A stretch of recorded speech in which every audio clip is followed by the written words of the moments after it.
Assalamualaikum. Waalaikumsalam. Selamat pagi Ibu. Apakah saya mengganggu waktunya Ibu? Apakah Ibu ada di jadwal konseling dengan siswa lain? Oh, Ibu tidak ada jadwal konseling apa-apa hari ini. Dan oke, silakan masuk ya kamu. Baik, terima kasih Ibu. Permisi. Ya, sebelumnya Ibu boleh tahu nama kamu siapa dan kamu dari kelas berapa? Saya perkenalkan Bu, saya Maulidin Mutia Zainuddin. Biasanya teman-teman saya tuh manggilnya Mutia Bu. Saya dari kelas 12 IPA 1. Oh, dari 12 kelas 1 ya. Berarti yang wali kelasnya Ibu Arinda itu ya? Iya Bu, wali kelasnya Ibu Arinda. Oke deh, Mutia. Hari ini apa kabarnya nih? Kamu tadi pagi kehujanan nggak? Soalnya kan tadi pagi tuh hujannya deras banget ya. Alhamdulillah saya baik-baik saja Ibu. Tadi pagi saya nggak kehujanan sih Bu, karena kan jarak dari rumah saya ke sekolah tuh lumayan jauh ya Bu. Jadi saya tuh turunnya lebih pagi dan lebih awal Ibu. Jadi saya tidak dapat atau tidak kena hujan. Tadi kamu bilang kamu baik-baik aja, tapi yang Ibu perhatikan dari tadi, dari awal kamu salam, dari awal kamu masuk dan kamu memperkenalkan diri, sepertinya raut wajah kamu itu tidak sedang baik-baik saja ya. Kayak ada sesuatu yang mengganjal gitu dari hati kamu. Masa sih Bu, emang saya kelihatannya sedang ada banyak masalah gitu ya Bu?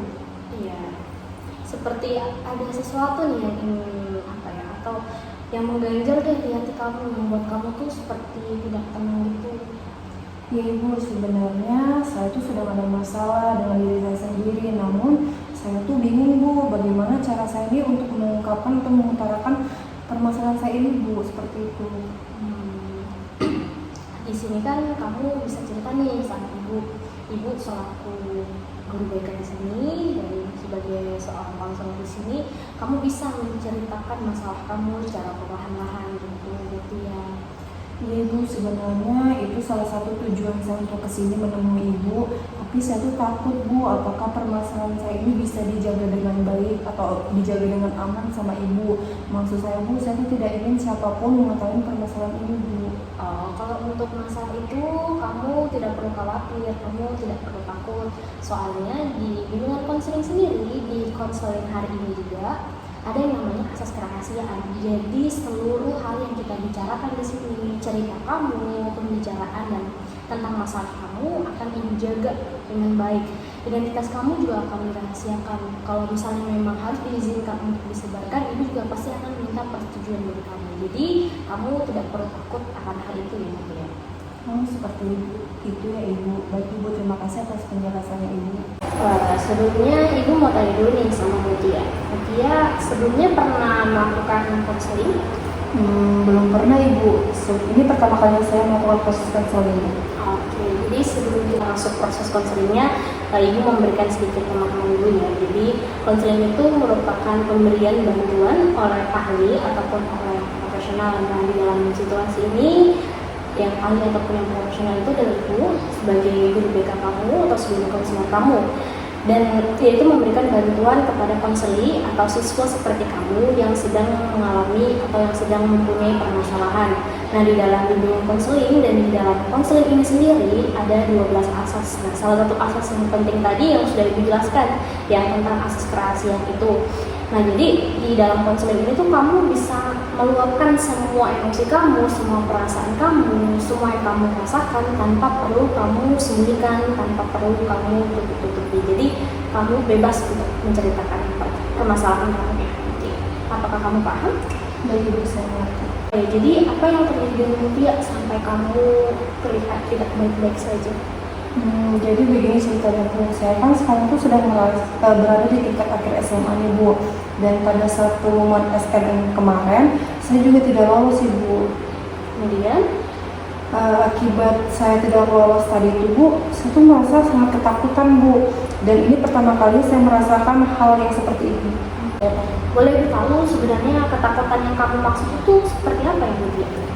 Jadi begini Bu, saya tuh akhir-akhir itu sering kepikiran hal-hal yang buruk Bu. Jadi hal-hal yang belum terjadi itu sudah saya pikirkan. Saya tuh sering merasa cemas, khawatir, terus juga gelisah secara berlebihan Bu. Bahkan kadang saya larut malam pun saya kepikiran hal-hal tersebut Ibu. Kamu ceritakan apa yang kamu rasakan ketika kekhawatiran itu muncul? Dari akibat tersebut Bu, saya jadi tidak nafsu makan, tidak mood ngapain-ngapain. Saya tuh hanya mengurung diri di kamar seharian Bu.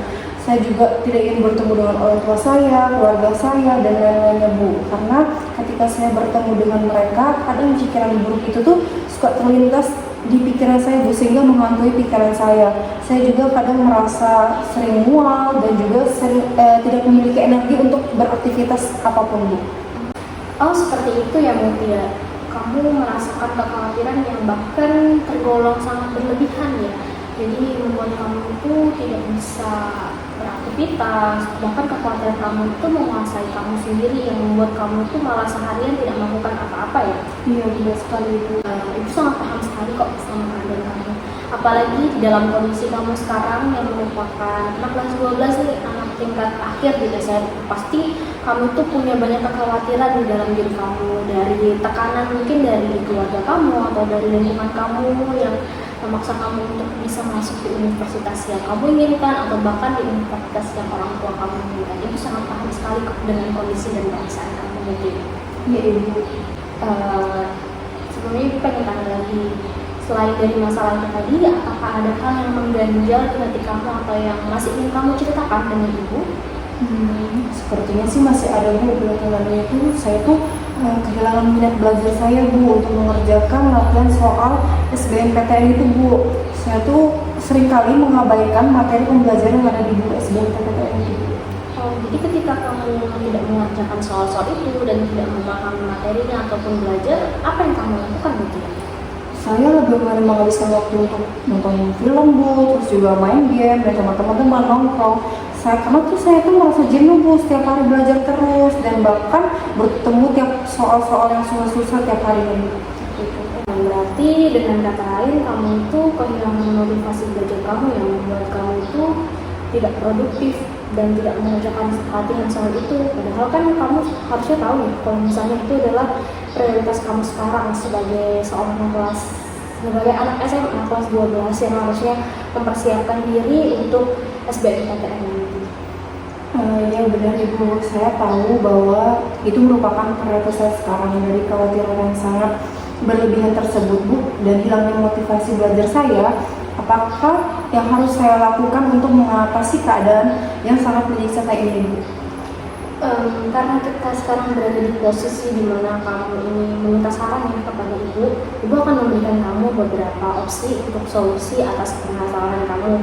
Namun pada akhirnya nanti semua keputusan itu akan Ibu serahkan 100% kepada kamu. Jadi kamu yang akan memilih manakah solusi yang akan kamu pilih sebagai jalan keluar dari masalah kamu. Karena Ibu nilai kamu sudah cukup dewasa dan bijak untuk memilih mana solusi yang terbaik untuk kamu ya gitu ya.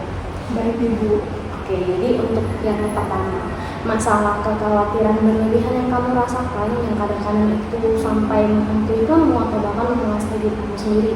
Opsi pertama untuk mengatasi hal tersebut, kamu tuh bisa perlahan-lahan terbuka ya dengan orang-orang terdekat kamu. Misalnya kepada orang tua kamu, kepada teman kamu, ataupun kepada saudara, misalnya kalau kamu punya saudara. Kamu bisa nih cerita tentang kekhawatiran yang kamu rasakan. Jangan pernah ya memendam perasaan kamu sendiri, memendam kekhawatiran kamu. Ibu tahu untuk membagi kekhawatiran kamu itu tidak mudah, tapi cobalah perlahan-lahan untuk menceritakan permasalahan kamu atau kekhawatiran kamu. Semuanya itu memang tidak bisa dipaksakan, tapi siapa yang tahu dengan kamu membagi perasaan kamu, membagi kekhawatiran kamu, hal itu tuh akan meringankan sedikit kekhawatiran kamu lah. Atau mungkin kalau misalnya kamu merasa tidak nyaman atau tidak cocok nih dengan metode cerita langsung ya seperti ini, kamu tuh bisa coba untuk cari teman online di platform sosial media manapun. Kamu bisa nih cerita sama mereka. Biasanya kadang-kadang tuh orang-orang yang tidak mengenal kita tuh malah bisa memberikan dukungan yang penuh nih buat kita, dukungan untuk membangkitkan semangat kamu, untuk membantu kamu menyelesaikan permasalahan, atau mungkin kamu ini cuma perlu pendengar kamu untuk membagi kekhawatiran kamu. Kamu tuh bisa coba untuk memilih opsi ini karena bahkan kayak kita tuh belum pernah ketemu kan sama mereka, tapi mereka tuh udah mau menolong kita, mau mendengarkan cerita kita, bahkan mereka juga kadang-kadang akan memberikan dukungan kepada kita seperti itu gitu ya. Oh, seperti itu ya Bu. Kalau pilihan kedua tadi, opsi yang dari Ibu tidak pernah terpikirkan oleh saya. Karena selama ini saya tuh punya teman-teman yang benar-benar lama dengan saya Bu. Jadi itu pun tidak banyak jumlahnya. Dan benar kata Ibu, saya tidak terlalu terbuka dengan mereka. Iya Bu, ya. Jadi memang terbuka sama seseorang itu tidak mudah.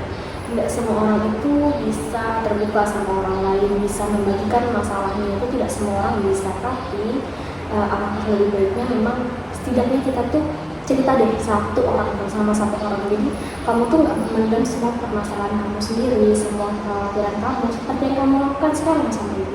Kamu sudah mulai memikirkan untuk membagi permasalahan atau kekhawatiran yang kamu rasakan, karena kekhawatiran itu takutnya akan menjadi lebih menguasai diri kamu sendiri gitu loh.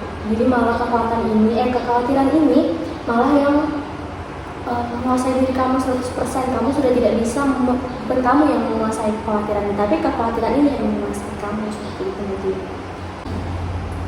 Ya Ibu, saya memang ada niatan untuk melakukan hal-hal yang belum pernah saya lakukan sebelumnya.